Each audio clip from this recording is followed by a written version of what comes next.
Yesterday, Nadir posted on his Instagram that his father was in critical condition and that he needed our prayers.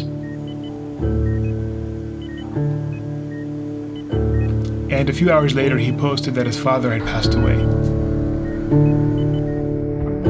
I know of Fuad Nahdi through his son Nadir's YouTube channel, but he never really explained who he was and the prominence that he actually had in the British Muslim community. I found this incredible story of this man who was an activist and who was so unapologetically Muslim that he changed the way that Britain speaks about Muslims in general. Frustrated with the way that the media was portraying Muslims in Britain in 1992, Fuad Nahdi founded and became the editor for Q News. This was the first independent Muslim current affairs magazine in the UK. One of the articles that he wrote was called "On the Brink of War, No One Seemed to Understand Muslim Fears." The government's strategy has hardly been sensitive.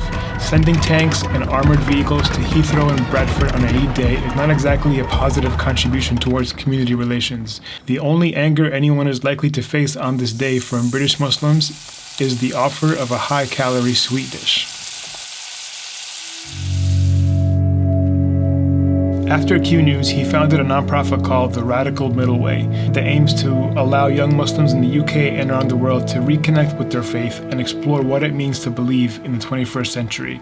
Prophet ﷺ brought the teaching of the message to Medina, created an environment in which it drew the best from each and every citizen of that city to create a more inclusive, more tolerant, more just and more compassionate society.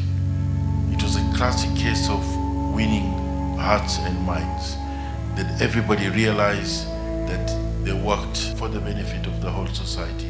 But, like his son said in his latest Instagram post, he was very ill. And he always gave other people what they needed at the expense of what he needed. And eventually that kind of caught up with him. To learn the adab with Allah during this time. We can spend our time feeling sad and upset that he's gone and that Britain lost a giant in their community, but I'm actually pretty hopeful about what he has left behind. And I'm here with Sheikh Fuad Nahdi, who is the founder of Q News. That's what he's famous for, along with a number of other things. Very involved in the Muslim College. We need people, young people, to be able to tell their stories and tell them in a creative manner, but more important, to put it in a context of faith. So Benny is a platform that was founded by Fuad's son. His name is Nadir, like I mentioned earlier, and it's sort of an evolution of the work that his father, Fuad Nahdi, was doing. My name is Nadir. I run a YouTube channel called Benny. Follow me, and I go around the world searching young people who are negotiating their multiple identities, especially people who feel misrepresented by mainstream media. The idea is that I come in and I provide an alternative media platform. I come from a very multicultural family. My father is Kenyan and Yemeni. My mother is Indonesian and Pakistani. So at home, it was a very diverse atmosphere to live in. And I really felt like I cultivated a deep sense of confidence from that. While Fuad worked on an incubator for young Muslims to gain the skills and experience in becoming media professionals, Nadir basically vlogs, he interviews people, he deeply cares about the subjects that he's interviewing and the stories that he's telling. And personally, he's just been a really big inspiration for me in general. It was just so interesting to figure out his father's history after experiencing the art that Nadir creates on Benny. One of the legacies of my father was to provide the voice to the voiceless.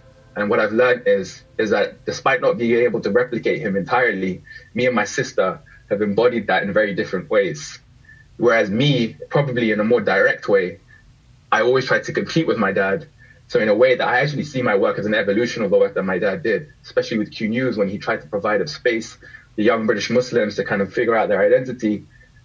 I kind of see weirdly my trajectory as an evolution of that in the modern age that I grew up in, the social media world. But my sister actually embodies everything that my dad did. It's crazy thinking about it. My sister is an incredibly talented speech and language therapist. She literally, physically provides a voice to people who have lost theirs. And if that doesn't embody everything that my father does, then